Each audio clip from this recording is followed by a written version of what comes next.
Voilà, je suis Philippe Nigro, designer. Je travaille essentiellement entre Paris et Milan, plus à Paris dernièrement. Je travaille dans le domaine du mobilier, du produit et de la scénographie. Et voilà, pas seulement. Disons que tous les projets de création en fait, qui se présentent sont toujours des thèmes intéressants. Je travaille depuis.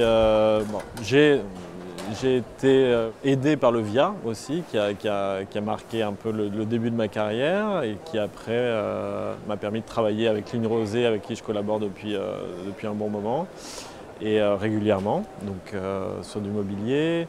J'ai travaillé avec Hermès pour faire une collection de mobilier qui, il y a 2-3 ans, les nécessaires. Très récemment, je me suis occupé de la scénographie pour la CELC, la Confédération européenne du lin et du chanvre, qui a eu lieu Place des Vosges en plein air pendant les Designers Days, donc qui était chargé de la promotion du lin, qui est une matière, une fibre essentiellement européenne. Et le but de cette scénographie, c'était de raconter un peu tout le processus de transformation de cette fibre. Et par la même occasion, j'ai fait une chaise en lin, en composite de lin, qui était présentée lors de cette exposition. Et là, en ce moment, je travaille sur une scénographie pour Lexus, la marque d'automobile japonaise, pour repenser leur stand sur les salons de l'auto, les motor shows, de façon globale, internationale, on va dire. Et donc ça c'est en cours, et puis toujours des nouvelles collaborations qui vont peut-être se présenter dans le domaine du mobilier essentiellement.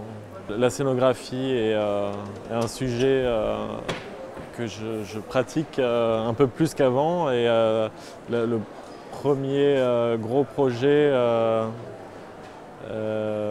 que j'ai eu l'occasion de faire, c'était pour la Triennale de Milan, pour le musée du design. En fait, chaque année, le musée du design a un thème différent qui change. Donc le thème change et la scénographie change. Et la directrice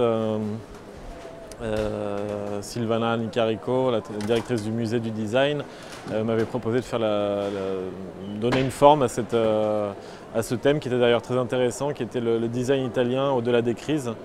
Donc qui parlait du design, quel est pour les designers ou les architectes leur moyen de réagir à des moments difficiles dans l'histoire. Et donc voilà, c'était très riche parce que ça parlait de la crise des années 30, de la crise des années 70 et de la crise actuelle.